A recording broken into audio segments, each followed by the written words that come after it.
Hello दोस्तों, आप सभी को गुलाब जामुन जैसी मीठी मीठी नमस्कार। और उसी के साथ आप लोगों का स्वागत है मार्केट के पैचअप या ब्रेकअप शो में।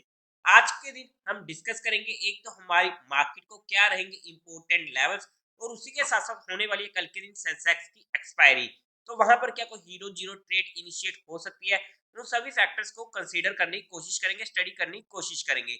उसी के साथ साथ कल के दिन होने वाली है एक मेनलाइन आईपीओ की क्लोजिंग, जो इनविट आईपीओ होने वाला है, तो वहां पर क्या रहेगा मेरा पर्सनल डिसीजन, उसे स्टडी आउट करेंगे।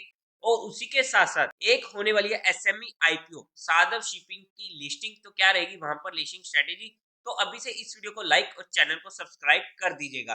अगर हम सबसे पहले आज के दिन का एफआईआई और डीआई डाटा चेकआउट करते हैं, तो डीआई ने 230 करोड़ की मामूली सी सेलिंग करी है, वहीं पर एफआई ने 3500 करोड़ की एक अच्छी शानदार बाइंग करी है। फाइनली एफआईएस की तरफ से हमें आज के दिन बाइंग का फिगर देखने को मिला है, जो स्पेशली हमारी मार्केट के लिए काफी ज्यादा अच्छा होने वाला है।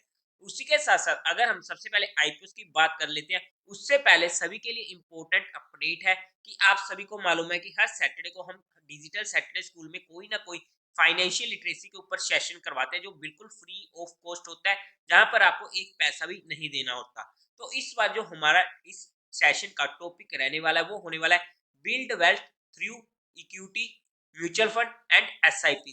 तो वहां पर किस तरीके से हम इन तीनों की वजह से हमारी जो वेल्थ होती है उसे जनरेट कर सकते हैं। इस सेशन को लीड करेंगे मिस्टर सरफराज पटेल, जो general manager of sales department होने वाले हैं। इस सेशन की टाइमिंग रहेगी 2 March this Saturday 6 PM to 7 PM। Registration link आपको डिस्क्रिप्शन में मिल जाएगा।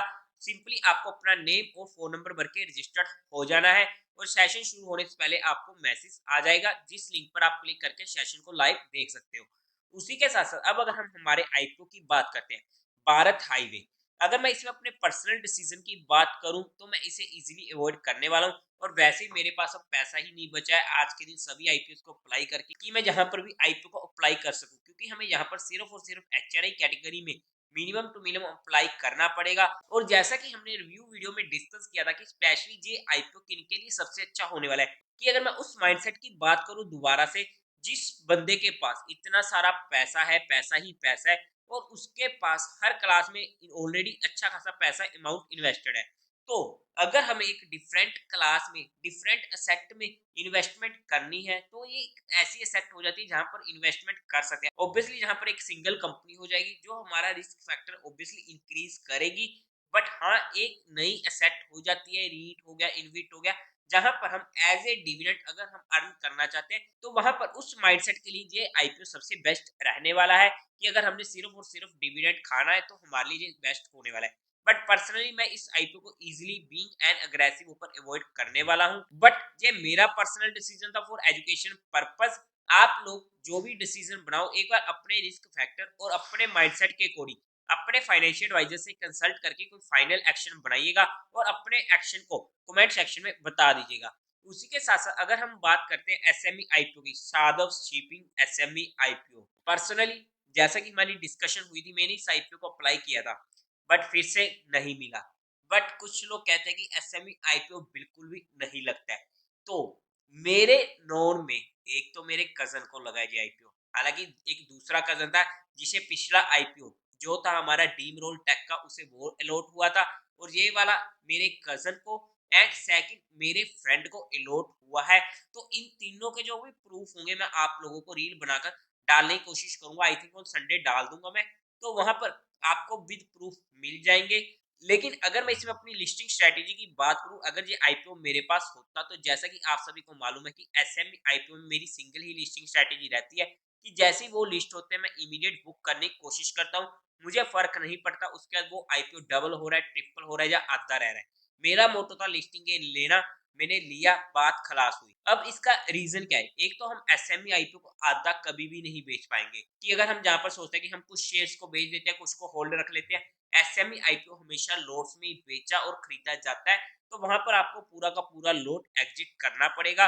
और उसी के साथ साथ इसमें हमें सर्किट देखने को मिल जाते हैं एसएमई आईपीओ में, अपर सर्किट या लोअर सर्किट। क्या लगना कंफर्म है? कोई कंफर्म नहीं है, बट मोस्टली केसेस में हमें वहां पर सर्किट देखने को मिल जाते हैं। और कौन सा लग सकता है, किसी को भी कुछ नहीं मालूम।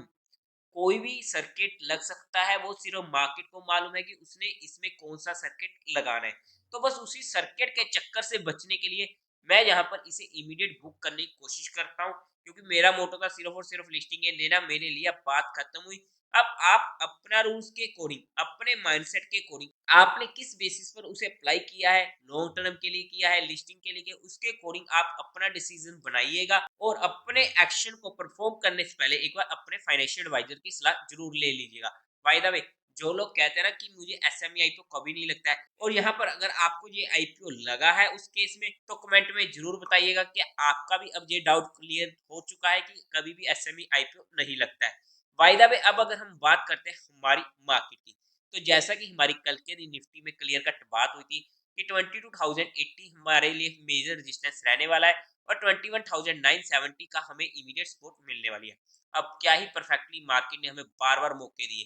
पहली मार्केट खुलती है और हमें वहीं से मौका मिलता है, और क्या ही प्यारी मूव मिल चुकी थी। सेकंड टाइम फिर से हमें मूव मिली, 3 बार हमें जहां से ट्रेड करने का मौका मिला, और तीनों बार अच्छे पॉइंट्स मिल चुके थे। सेकंड वाला हमें जहां से उल्टी मिली थी। बाय द वे, अगर हम कल के लिए मार्केट की बात करते हैं, तो कल के लिए सिंपल सा होने वाला है। 22,080 के ऊपर अगर मार्केट जाती है और सस्टेन करती है, तो हमें ऊपर की साइड 22,200 तक के लेवल देखने को मिल सकते हैं। और उसी के साथ साथ अब मार्केट में दिक्कत कब शुरू होगी? मार्केट में दिक्कत होगी जब मार्केट 21,850 के नीचे जाएगी और वहां पर उसके नीचे क्लोजिंग देगी, तब हमारा वहां पर थोड़ा सा नजरिया बदल सकता है, और हमें मार्केट को एक नए सिरे से स्टडी करना पड़ेगा। बाय द वे, फिलहाल के लिए अभी तक कोई भी टेंशन वाली बात नहीं है कि हमारे अगर पोर्टफोलियो में भी दिक्कत देखने को मिल रही है, तो इट्स बट ऑब्वियस इतनी मेजर कोई भी दिक्कत नहीं आई है मार्केट में। अब अगर हम बात करते हैं बैंक निफ्टी की भी, वैसे अगर हम बात करते हैं कल के दिन होने वाली सेंसेक्स की एक्सपायरी, तो अगर कोई हीरो जीरो ट्रेड मुझे देखने को मिलती हुई मेरे सेटअप के अकॉर्डिंग, तो मैं आप लोगों को टेलीग्राम चैनल पर अपडेट कर दूंगा। टेलीग्राम चैनल का लिंक आपको डिस्क्रिप्शन में मिल जाएगा। उसी के साथ साथ आप लोगों को म्यूचुअल फंड में या इंश्योरेंस सेगमेंट में कोई भी हेल्प चाहिए हो, जो आप लोग चाहते हो कि हम आपका पैसा म्यूचुअल फंड में मैनेज करने में आपकी हेल्प करें, according to your goals, according to your needs, according to your risk, तो आपको डिस्क्रिप्शन में मेरा नंबर मिल जाएगा, आप मुझसे कांटेक्ट कर सकते हैं। अब अगर हम बात कर लेते हैं बैंक निफ्टी की, तो बैंक निफ्टी में सिंपली अगर ये लेवल क्रॉस होता है, आप सेफ्टी के लिए 46,400 का मान सकते हो, तो हमें वहां पर ऊपर की साइड अच्छी मूवमेंट देखने को मिल सकती है, और 46,700 तक के लेवल देखने को मिल सकते हैं, एक छोटे से 50 से 60 पॉइंट के स्टॉप लॉस के साथ। सिमिलरली बैंक निफ्टी में हमारे लिए इमीडिएट सपोर्ट रहेगी, जो इसने यहाँ लोअर साइड से ऊपर को खींच के लाया, क्लोजिंग टाइम पे ये इमीडिएट सपोर्ट रहेगी, और मेजर सपोर्ट रहेगी 45,700 के पास की। तो ये हमारे लिए इंपॉर्टेंट लेवल्स बैंक निफ्टी में देखने को मिल रहे हैं। और उसी के साथ साथ हमने जहां पर किसी भी तरीके की कोई इन्वेस्टमेंट टिप या एडवाइस नहीं दिया है, हमने सिर्फ जहां पर एजुकेशन पर्पज चीजों को डिस्कस करने की कोशिश करी है। आप लोगों को कोई भी काम करना हो, तो एक बार अपने फाइनेंशियल एडवाइजर से कंसल्ट करके कोई भी एक्शन लीजिएगा। तो देवी और सज्जनों, उम्मीद है आप लोगों को ये वीडियो अच्छी लगी होगी, तो इस वीडियो को लाइक कीजिएगा, शेयर कीजिएगा, और साथ ही साथ चैनल को सब्सक्राइब करें।